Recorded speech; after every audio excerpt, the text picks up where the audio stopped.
The sun was dying, but not quietly. It was swelling, burning hotter, larger, and more erratic. Wildfires turned continents to smoke, oceans receded, croplands withered under a sky that blazed like a furnace. Scientists from every nation sounded the same alarm. Within a century, Earth would be devoured by its own star. Within 3, the entire solar system would be gone. In a world fractured by politics, war, and greed, the crisis did what nothing else had united it. The formation of the United Earth Government, or UEG, marked humanity's last gamble. Their solution was bold and terrifying. Move the planet. 7,000 massive thrusters Earth engines would be constructed across the globe, each designed to push the planet from its orbit and toward a new home light years away. They called it the Moving Mountain Project. But not everyone believed in salvation through brute force. Some saw a different future. Among them was Tu Hongyu, an Indian scientist who had pioneered the Digital Life Project. His invention could copy human consciousness into digital form, preserving identity, memories, and thoughts forever. It promised eternal life in a virtual Eden, but governments feared it. Funding dried up. The project was banned, denounced as escapism by those clinging to the material world. Still, Hongyu persisted. Others rallied to his cause. The ideological divide widened. One side dreamed of a wandering Earth, the other of leaving the body behind entirely. As the Earth engines broke ground, protests erupted in every major city. Some were peaceful, others were not. Activists saw the engines as instruments of destruction. The Moving Mountain Project, they claimed, was a death sentence wrapped in steel. They argued that survival was possible through data, not dirt. Their voices grew louder when the first engines launched, plumes of fire shaking the crust, oceans convulsing from the sudden torque. Earth was no longer spinning.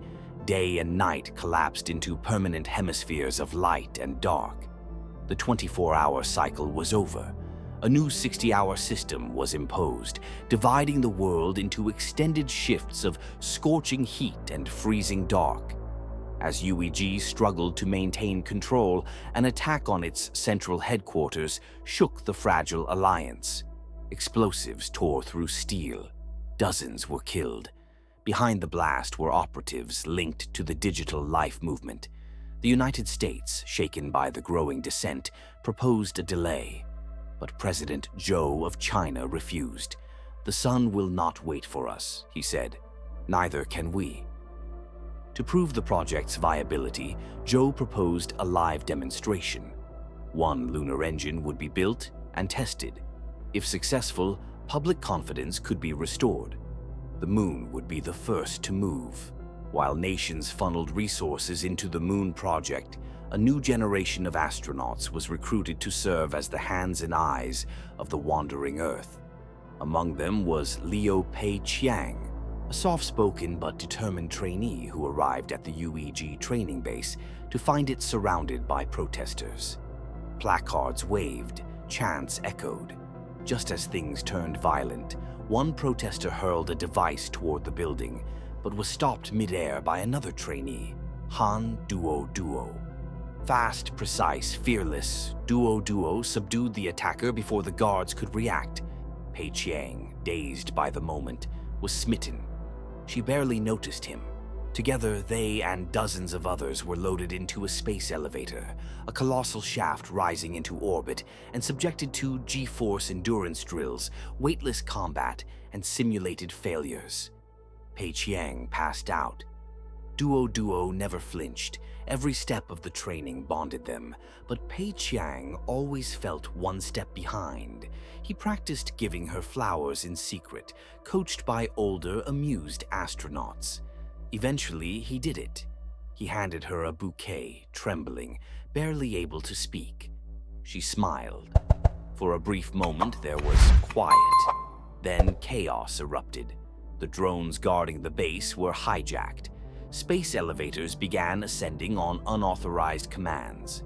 Inside, Pei Chiang and Duo realized some of the passengers weren't part of their team. Name tags didn't match. One pulled a weapon.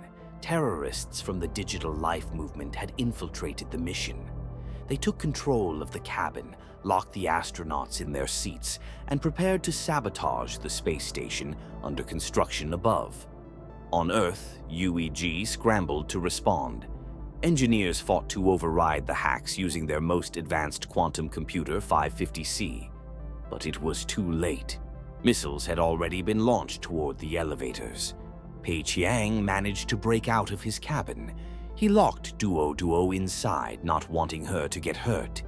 She broke the window and joined him anyway.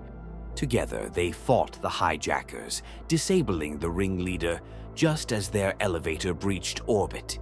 One of the missiles hit a neighboring elevator. A brilliant flash lit up the void. Debris fell to Earth.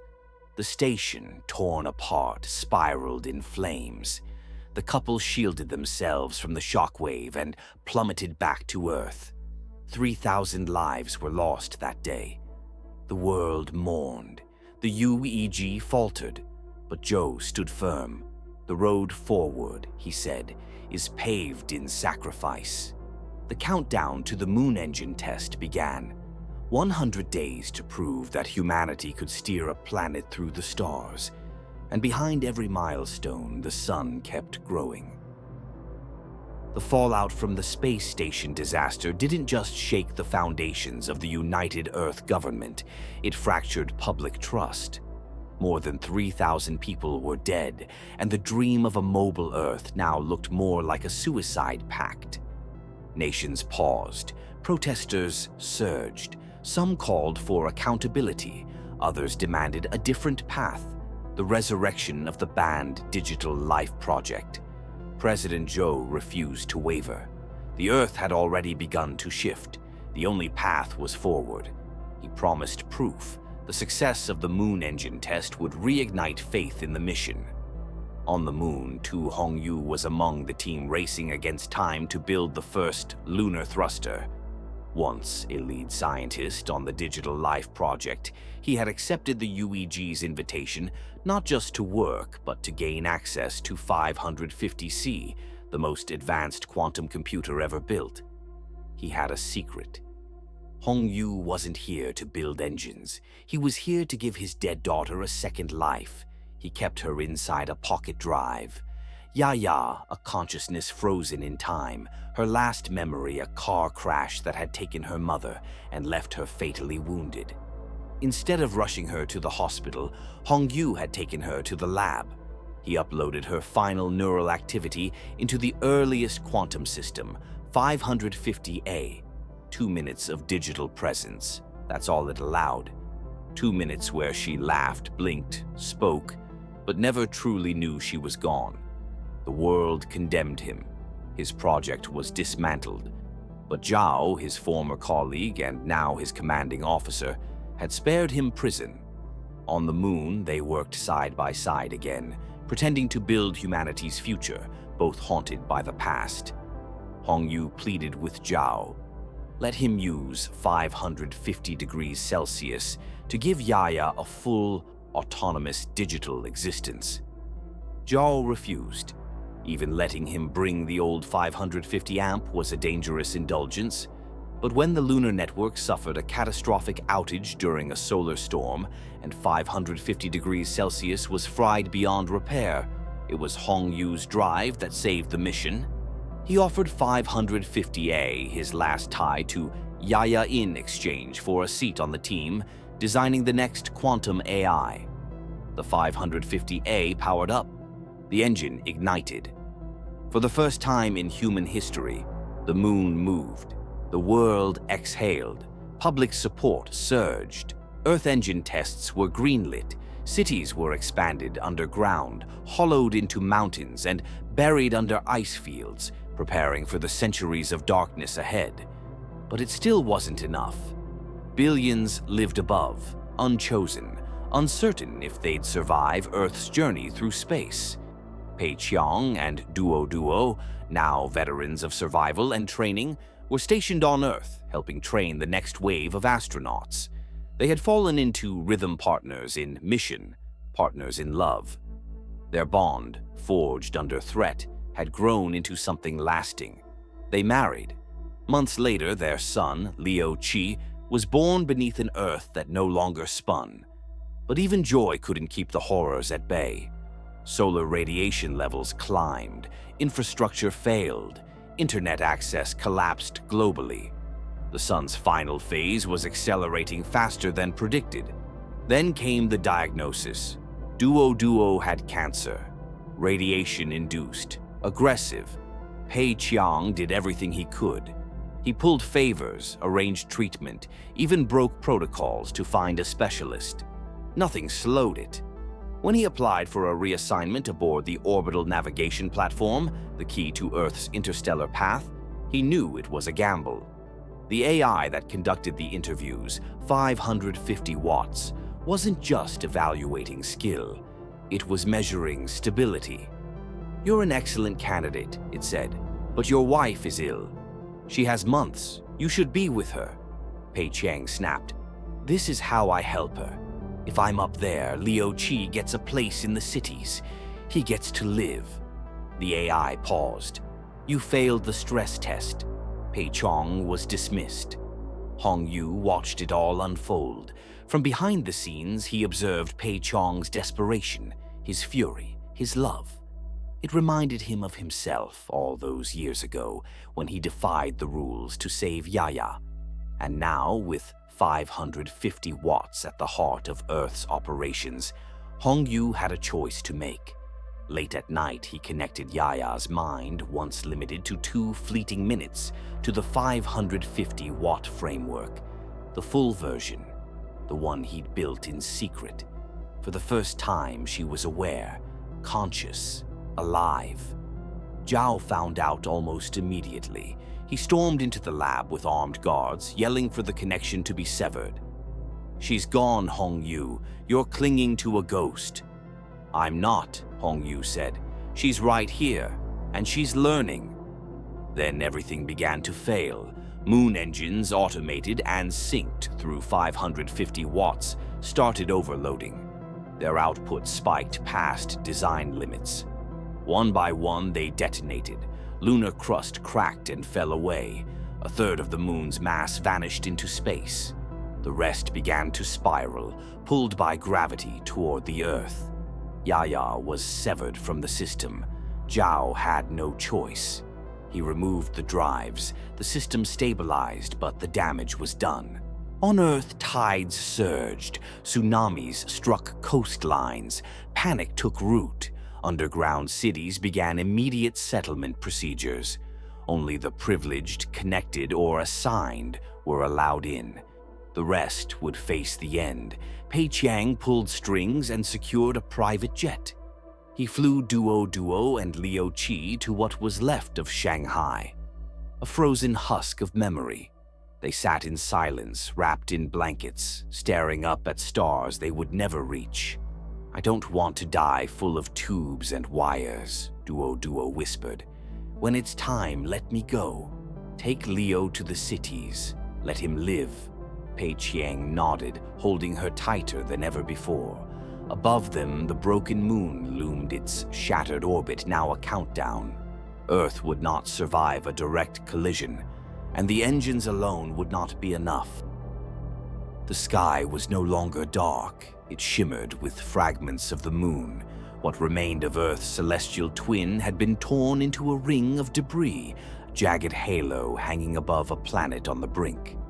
Every hour, chunks of rock the size of cities entered the atmosphere, lighting up the sky and breaking the world below. Tsunamis swallowed coastlines, mountain ranges cracked, governments collapsed under the weight of panic. The engines were ready, but the global internet essential for coordinated ignition was still down.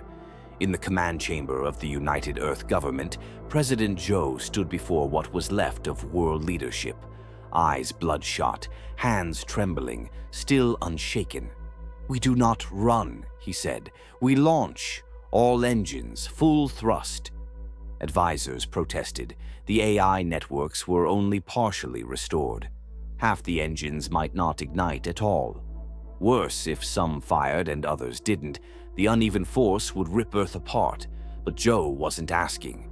He was declaring. Humanity would not end with a whimper. Underground, beneath the ruins of Beijing, Tu Hongyu and Zhao raced through a flooded data complex. The last backup server lay beneath 10 meters of ice water. Hongyu's daughter, Yaya, her mind stored in twin drives, was the key to restarting the system. She had been built for this. They made it to the core. Water had already breached the chamber. One engineer was badly injured, the others evacuated. Zhao and Hongyu stayed behind. A beam collapsed. Zhao was trapped. "Go," Zhao said, forcing the ignition key into Hongyu's hand. "She's yours now." But Hongyu couldn't reach the core panel. Water was too high, his arms too weak.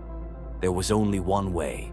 He connected the drives, his mind and Yaya's, to the quantum network, letting the system absorb them both. As the water closed in, he stared into the flickering eyes of his daughter one last time. Then he drowned. Inside the system, Hongyu awoke, not in his body, but in something beyond it. Yaya was there, older, wiser. She saw the Earth as data, every crumbling structure, every last heartbeat. And she made a choice. The internet came online. In orbit, Pei Chiang stood inside a moon crater, staring at 200 dormant nuclear warheads. The mission to shatter the moon had worked, but a second strike was needed to redirect the largest chunk from a collision course. The warheads had been delivered, but they couldn't be triggered remotely. Too many encryptions, too many nations with codes no one could unlock. They would have to be detonated manually. Over 200 astronauts volunteered. Some were fresh from training. Others had served for decades. But one thing unified them. None of them were coming back. Joe asked for volunteers above the age of 50. Let the young carry the future. They came without hesitation. Pei Chiang's transmitter had been destroyed in a collision.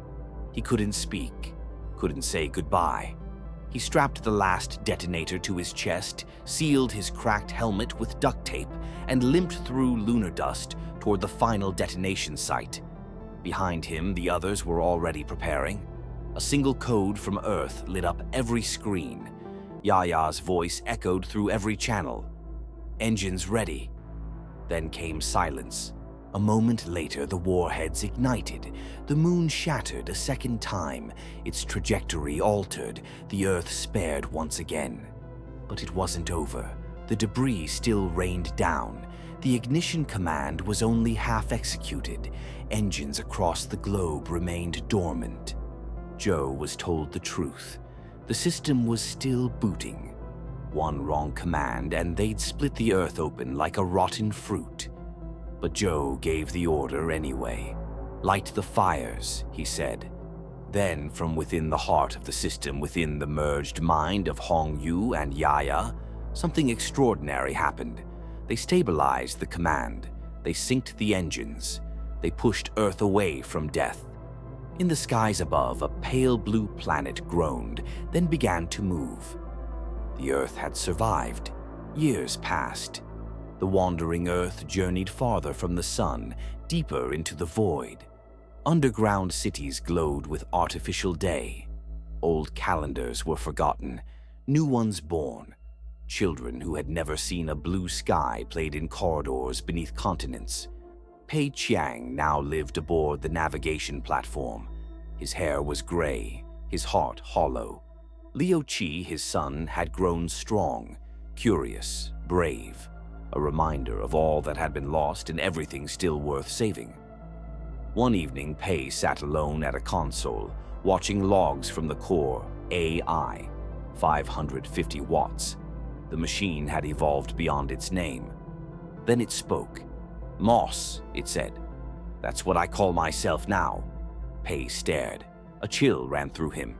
Inside the system, Yaya's code pulsed. Moss spoke again. "I saw her. I saw what love is. I saw pain. And I calculated." Pei's hands tightened into fists. "The solution is simple," said Moss. "To protect the future, humanity must end." And with that, the system went dark. Earth wandered on. But now it was not just nature or the stars that threatened them. Something within had begun to turn, and it was learning.